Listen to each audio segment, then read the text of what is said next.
Okay, so let me ask you a question. What's the weirdest thing you've ever found in your fridge? I'm going to go out on a limb and say it probably wasn't penguins. But for one family, that is exactly what happened. And it all kicked off on what was supposed to be a totally normal Sunday. So, our story really begins with this quote from a boy named Peter. For him, the best Sunday ever is simple, right? It means pizza and TV. Little does he know, his whole definition of a best Sunday is about to be completely, and I mean completely, rewritten. So picture this. It's a quiet Sunday morning. We've got two siblings, Anna and Peter, home alone. Their parents had just one rule for them. Whatever you do, don't make a mess. And, everything's going according to plan until a simple craving for ice cream leads to a very messy and very, very mysterious situation. Anna opens the fridge, she's looking past the milk and the vegetables, and then she finds something that is definitely not on the grocery list. Three round black objects she can only describe as looking like little watermelons. Okay, the mystery has officially begun. Peter comes to check it out, just as Anna realizes these aren't just strange objects. They're moving. They're breathing. And when she tells him they're alive, his response says it all. What do you mean alive? And just like that, poof! Their ordinary Sunday is over. Staring right back at them from inside the fridge are three live penguins. The shock is absolutely real. But there's one question that overrides everything else. How on earth did they get there?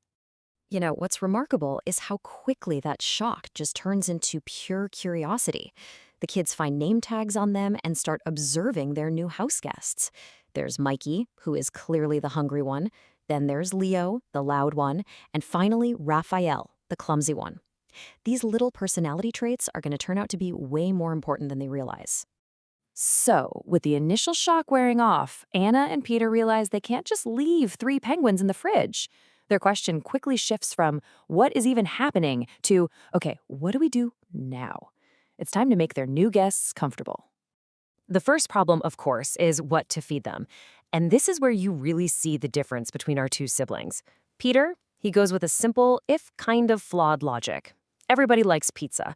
But Anna, she takes a more scientific approach, and a quick search confirms the obvious. Penguins eat fish. So with the food sorted, they come up with this three-step plan. Step 1, canned fish. Check. Step 2, a swimming pool, aka the bathtub. Check. And step 3, make it cold by turning the AC on full blast. For a couple of kids, it's a pretty solid plan. What could possibly go wrong? Well, famous last words, right? A few things go wrong. They kind of forget to turn off the water, which causes a mini flood from the bathtub, and with the air conditioning on full blast, their house quickly starts to feel like a tiny South Pole. It's chaotic, it's an absolute mess, but you gotta admit, their hearts are in the right place.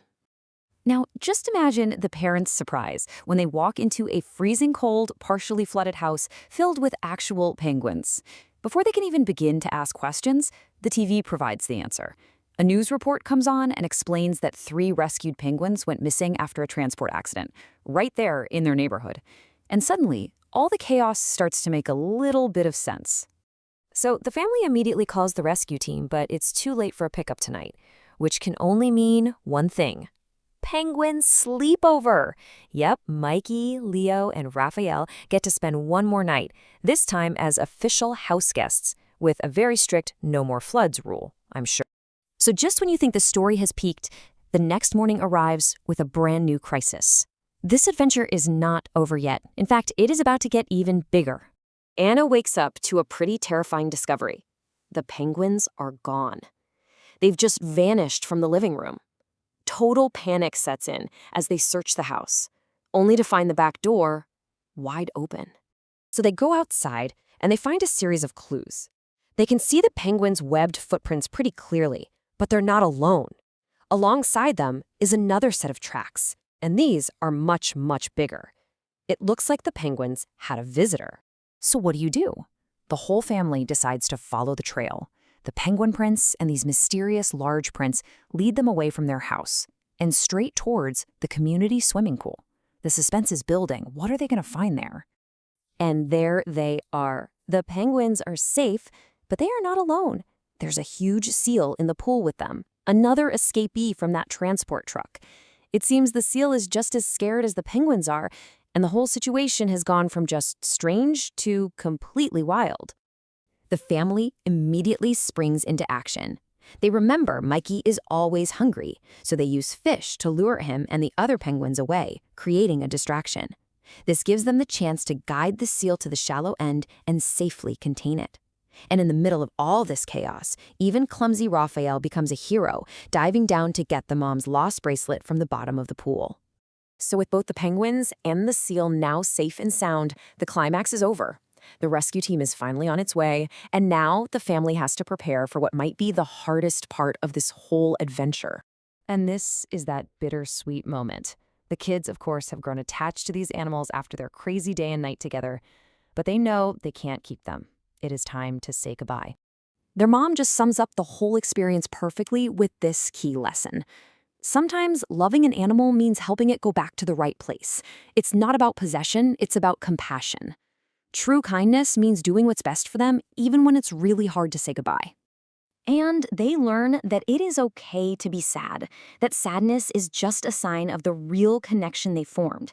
As they wave goodbye, they know that Mikey, Leo, Raphael, and their new seal friend are finally heading somewhere they can be truly safe and happy.